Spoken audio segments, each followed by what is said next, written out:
Hello guys, in this video I'm going to show you how to allow anonymous listeners in the Zello app. But before that, don't forget to subscribe, leave a comment down below, because at 10,000 subscribers I'm going to show you my whole YouTube revenue statistics and growth strategy. So without further ado, let's just jump right into it. First, you have to open up the Zello app. And here it opens up in the contacts. From here we're just going to channels, tap on a channel, then tap on the channel icon.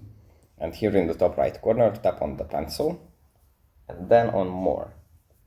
Now, if you scroll down, we find this allow anonymous listeners.